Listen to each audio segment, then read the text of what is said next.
নমস্কার। শ্রী শ্রী রামকৃষ্ণ কথামৃত পাঠ করছি। আজকে শ্রী রামকৃষ্ণ কথামৃত পাঠে থাকবে ভালো লোক এবং দুষ্টু লোকের সঙ্গে কেমন ব্যবহার করা উচিত।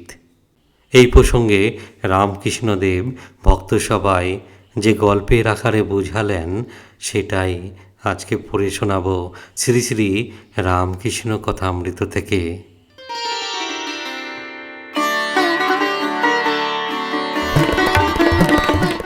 মাস্টার তখন বরাহনগরে ভগ্নীর বাড়িতে ছিলেন।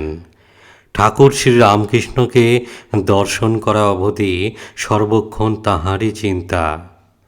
সর্বদাই যেন সেই আনন্দময় মূর্তি দেখিতেছেন ও তাঁহার সেই অমৃতময়ী কথা শুনিতেছেন। ভাবিতে লাগিলেন, এই দরিদ্র ব্রাহ্মণ কিরূপে এইসব গভীর তত্ত্ব অনুসন্ধান করিলেন ও জানিলেন, আর এত সহজে এই সকল কথা বুঝাইতে তিনি এ পর্যন্ত কাহাকেও কখনো দেখেন নাই। কখন তাহার কাছে যাইবেন ও আবার তাহাকে দর্শন করিবেন এই কথা রাত দিন ভাবিতেছেন। দেখিতে দেখিতে রবিবার আসিয়া পড়িল। বরাহনগরের নেপালবাবুর সঙ্গে বেলা ৩-৪টার সময় তিনি দক্ষিণেশ্বরের বাগানে আসিয়া পৌঁছাইলেন। দেখিলেন সেই পূর্ব পরিচিত ঘরের মধ্যে ঠাকুর শ্রী রামকৃষ্ণ ছোট্ট তক্তাবশের উপর বসিয়া আছেন। ঘরে এক ঘর লোক। রবিবার অবসর হইয়াছে, তাই ভক্তরা দর্শন করিতে আসিয়াছেন। এখনো মাস্টারের সঙ্গে কাহারও আলাপ হয় নাই। তিনি সভা মধ্যে এক পার্শ্বে আসন গ্রহণ করিলেন। দেখিলেন ভক্ত সঙ্গে সহস্র বদনে ঠাকুর কথা কহিতেছেন। একটি ঊনবিংশতি বর্ষ বয়স্ক ছোকরাকে উদ্দেশ্য করিয়া ও তাহার দিকে তাকাইয়া ঠাকুর যেন কত আনন্দিত হইয়া অনেক কথা বলিতেছিলেন। ছেলেটির নাম নরেন্দ্র। কলেজে পড়েন ও সাধারণ ব্রাহ্ম সমাজে যাতায়াত করেন। কথাগুলি তেজপরিপূর্ণ, চক্ষু দুটি উজ্জ্বল, ভক্তের চেহারা।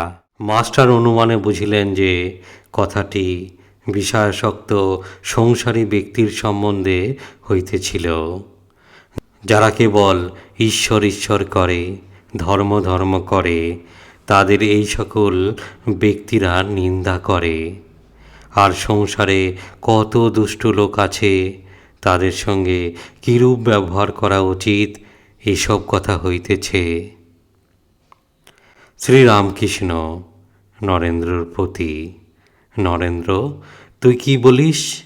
সংসারী লোকেরা কত কি বলে, কিন্তু দেখ, হাতি যখন চলে যায় পিছনে কত জানোয়ার কত রকম চিৎকার করে, কিন্তু হাতি ফিরেও চায় না।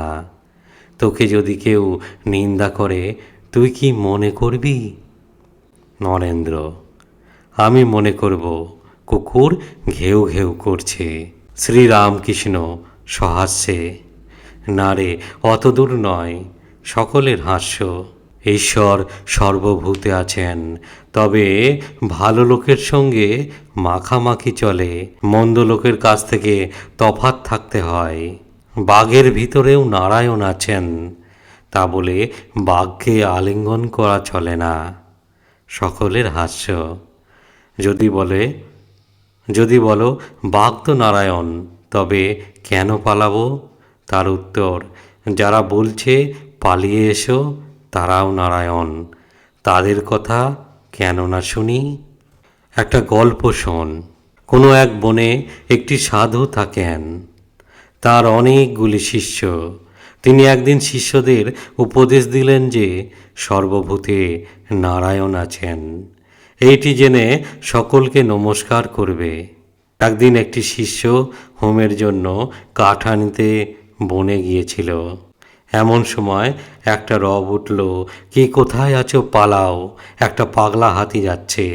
সবাই পালিয়ে গেল, কিন্তু শিষ্যটি পালাল না।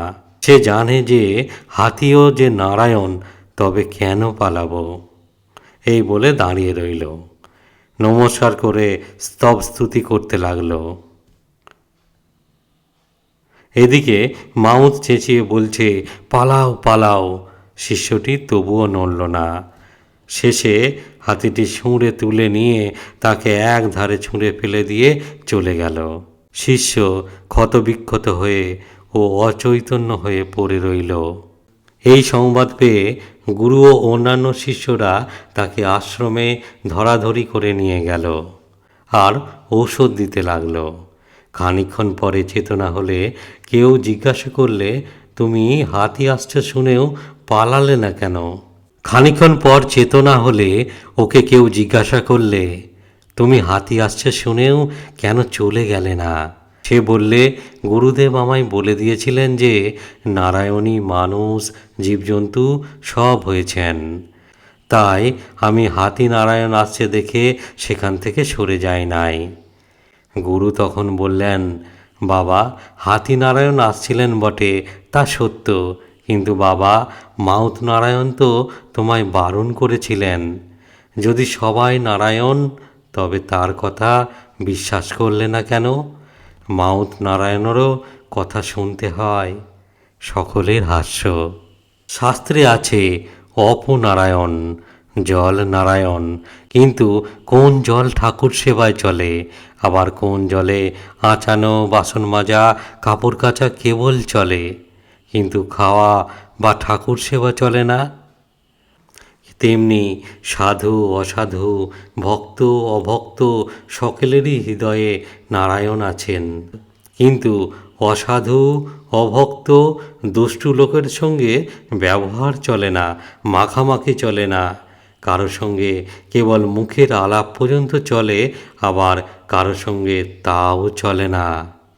এইরূপ লোকের কাছ থেকে তফাতে থাকতে হয়। একজন ভক্ত বললেন, মহাশয়, যদি দুষ্টু লোকে অনিষ্ট করতে আসে বা অনিষ্ট করে, তাহলে কি চুপ করে থাকা উচিত?